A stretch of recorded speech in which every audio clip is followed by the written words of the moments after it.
Good morning my dear friends. आज के इस वीडियो में हम डिस्कस करने वाले हैं कुछ मल्टीपल चॉइस क्वेश्चंस को जो कि दर्शन शास्त्र पर आधारित हैं। आप इसे एक दर्शन शास्त्र का प्रैक्टिस सेट मान के चल सकते हैं।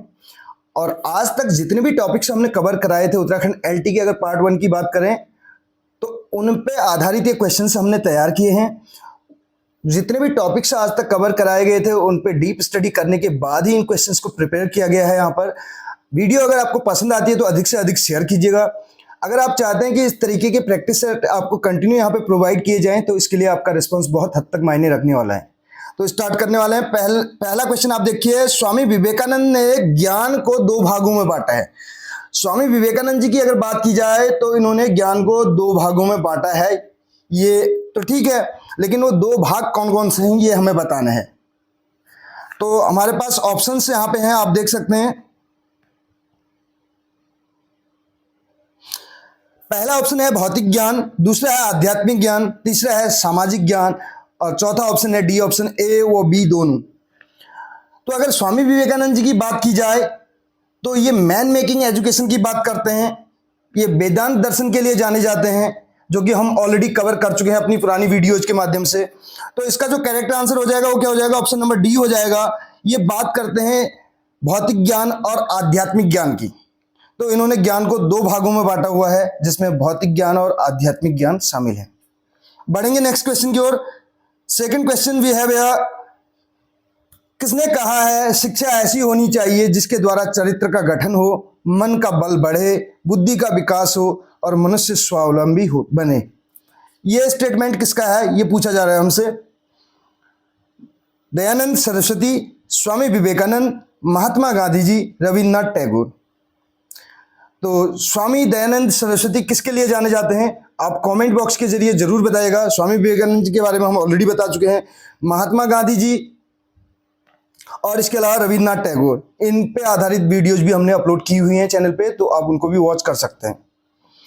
तो ये स्टेटमेंट किसका है अगर बात करें, शिक्षा ऐसी होनी चाहिए जिसके द्वारा चरित्र का गठन हो, मन का बल बढ़े, बुद्धि का विकास हो और मनुष्य स्वावलंबी बने।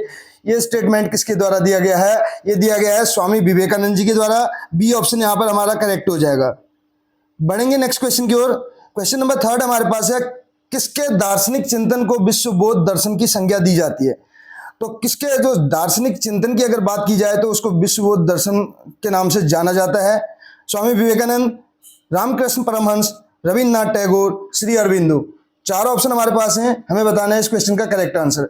विश्वबोध दर्शन की अगर बात की जाए तो ये रविन्द्रनाथ टैगोर जी के जो है दार्शनिक चिंतन को इसकी संज्ञा दी जाती है। तो ऑप्शन नंबर कौन सा, सी हमारा यहाँ पे करेक्ट आंसर हो जाएगा। नेक्स्ट क्वेश्चन देखिए, क्वेश्चन नंबर 4 हमारे पास है, किसने कहा सर्वोच्च शिक्षा वह है जो हमारे जीवन और समस्त सृष्टि के समरसता स्थापित करती है। सर्वोच्च शिक्षा वह शिक्षा है जो हमारे जीवन और समस्त सृष्टि के बीच समरसता स्थापित करती है। ये किसने कहा है, श्री अरविंदो, शंकराचार्य, स्वामी विवेकानंद, रविन्द्रनाथ टैगोर। चार ऑप्शन हमारे पास हैं, हमें बताना है करेक्ट आंसर इस क्वेश्चन का। तो इस क्वेश्चन का जो करेक्ट आंसर हो जाएगा वो हो जाएगा Rabindranath Tagore. Option number D will be the correct answer of this question. बढ़ेंगे नेक्स्ट क्वेश्चन की ओर। क्वेश्चन नंबर 5 आप देख सकते हैं। वीडियो आपको पसंद आए तो अधिक से अधिक शेयर कीजिएगा। चैनल पे नए हैं तो चैनल को सब्सक्राइब कर सकते हैं। पार्ट 1 में यहाँ पे पार्ट 1 से रिलेटेड अलग जो है प्लेलिस्ट बनी हुई है। पार्ट 2 में इंग्लिश ग्रामर और लिटरेचर की प्रिपरेशन यहाँ पे कराई जाती है, जो कि लगभग हम वहाँ पे अधिकतर टॉपिक्स को कवर कर चुके हैं। 5 नंबर का क्वेश्चन है, किसके अनुसार किसी राष्ट्र के आधुनिकीकरण से तात्पर्य विज्ञान एवं तकनीकी के प्रयोग से उस राष्ट्र के आर्थिक विकास करने और जनसाधारण के जीवन स्तर को ऊंचा उठाने से। तो किस आयोग के अनुसार जो है आधुनिकीकरण की ये डेफिनेशन दी गई है कि विज्ञान और तकनीकी के प्रयोग से राष्ट्र के आर्थिक विकास करने और जनसाधारण के जीवन स्तर को ऊंचा उठाने से।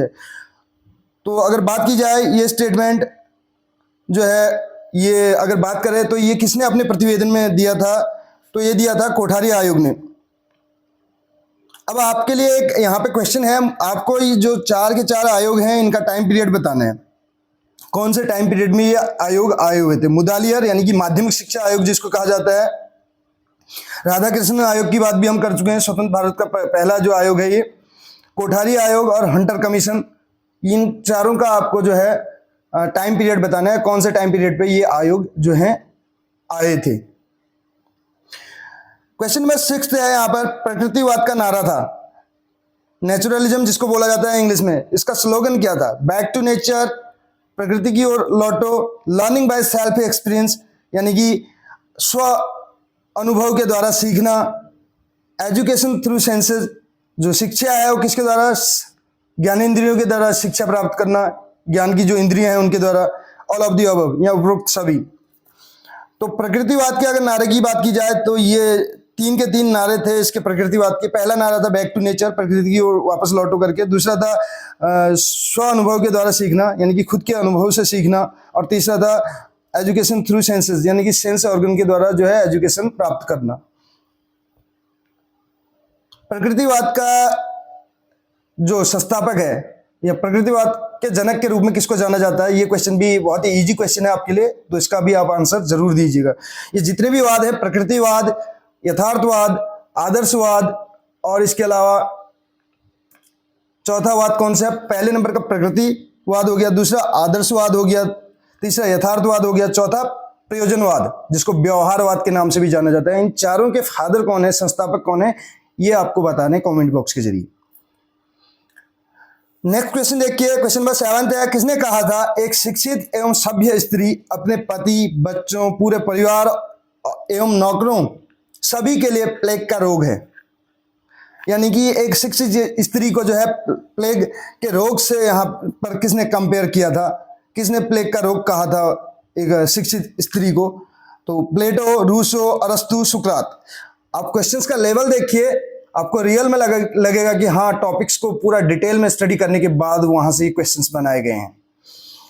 तो 4 ऑप्शन हमारे पास हैं, हमें बताना है करेक्ट आंसर इस क्वेश्चन का। तो किसने कहा था ये किसका जो है किसकी डेफिनेशन है या किसने ये स्टेटमेंट दिया था? ये स्टेटमेंट दिया था रूसो ने। बी ऑप्शन करेक्ट हो जाएगा।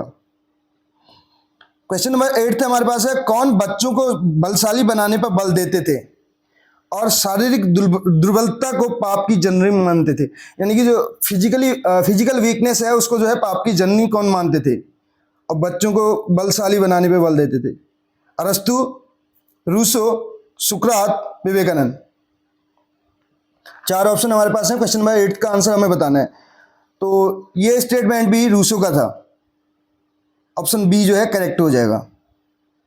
नेक्स्ट क्वेश्चन देखिए, क्वेश्चन नंबर 9 आपके सामने है, यथार्थवाद जिसको रियलिज्म बोला जाता है। फादर ऑफ रियलिज्म आपको पता है अरस्तु हैं, अरिस्टोटल। तो के अनुसार अंतिम सत्य क्या है? यथार्थवाद के अनुसार अंतिम सत्य क्या है? प्रकृति, पदार्थ, आत्मा, परमात्मा। 4 ऑप्शन हमारे पास हैं। तो यथार्थवाद पदार्थ को अंतिम सत्य मानता है, तो बी ऑप्शन करेक्ट होगा। क्वेश्चन नंबर 10 आपके सामने है, शिक्षा का अर्थ अतः नहीं है, अंतः है, ठीक है। अंतः शक्तियों का बाह्य जीवन से समन्वय स्थापित करना है। ये डेफिनेशन किसने दी थी एजुकेशन की? एजुकेशन का जो अर्थ है वो अंतर्निहित शक्तियां, जो इंटरनल जो हमारी पावर्स हैं उनका जो है बाह्य जीवन से क्या करना है? समन्वय स्थापित करना है। तो ये स्टेटमेंट किसका था? विवेकानंद का, प्लेटो का, Herbert Spencer, John Dewey. Question number 10 का करेक्ट आंसर हो जाएगा, ये स्टेटमेंट जो दिया था ये दिया था हर्बर्ट स्पेंसर ने। सी ऑप्शन करेक्ट हो जाएगा। बढ़ेंगे नेक्स्ट क्वेश्चन की ओर। क्वेश्चन नंबर 11 नंबर का क्वेश्चन हमारे पास है, जिसमें कहा गया है कि यह परिभाषा किसकी है? यथार्थवाद का अर्थ उस विश्वास अथवा सिद्धांत से है जो संसार को वैसा ही मानता है जैसा कि वह हमें दिखाई देता है, अर्थात संसार केवल नैसर्गिक घटना मात्र है। ये स्टेटमेंट किसका था? ये परिभाषा किसकी थी? ये बताना है हमें। स्वामी विवेकानंद, स्वामी रामतीर्थ, अरस्तु, लॉक। तो इस क्वेश्चन के आंसर को लॉक कर दिया जाए तो आंसर इसका हो जाएगा स्वामी रामतीर्थ। बी ऑप्शन करेक्ट हो जाएगा।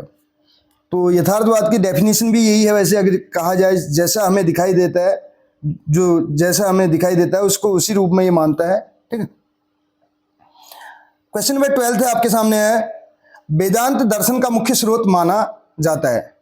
वेदांत दर्शन के लिए कौन जाने जाते हैं? आप बताइएगा इसका आंसर भी। हम इसी वीडियो में इसका आंसर दे चुके हैं शुरू में।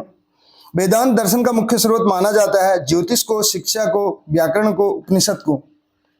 तो वेदांत दर्शन के अगर मुख्य स्रोत की बात की जाए तो उपनिषद को माना जाता है।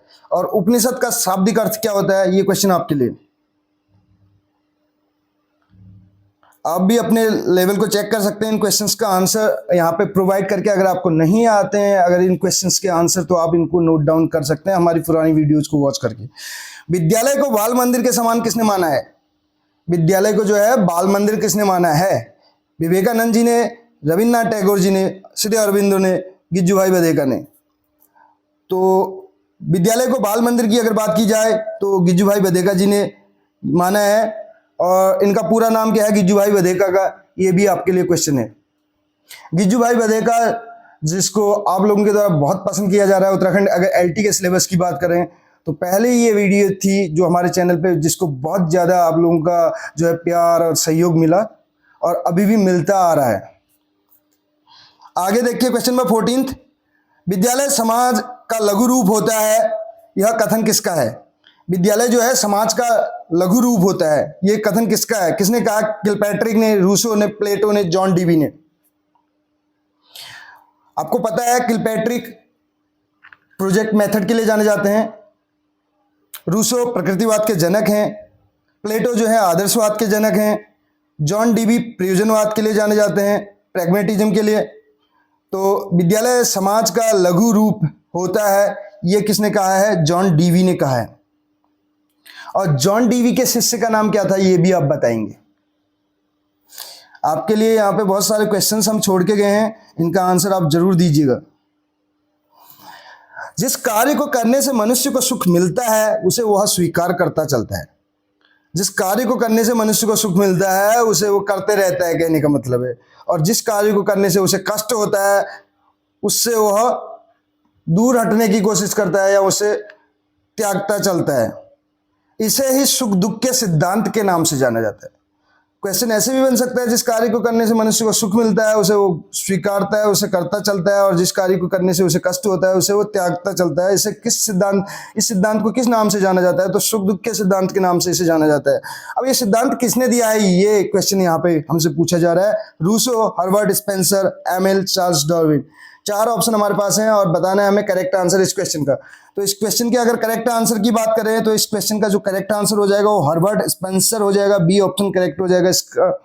तो ये थे 15 क्वेश्चन जो हमने यहाँ पे डिस्कस किए। अगर बात करें दर्शन शास्त्र के प्रैक्टिस सेट के रूप में तो पहली यूनिट से रिलेटेड ये क्वेश्चंस थे। तो कैसी लगी आपको वीडियो जरूर बताइएगा। वीडियो पसंद आई हो तो दबा के शेयर कीजिएगा। चैनल पे नए हैं तो चैनल को सब्सक्राइब कर लीजिएगा। मिलते हैं अगली वीडियो में। Thank you so much.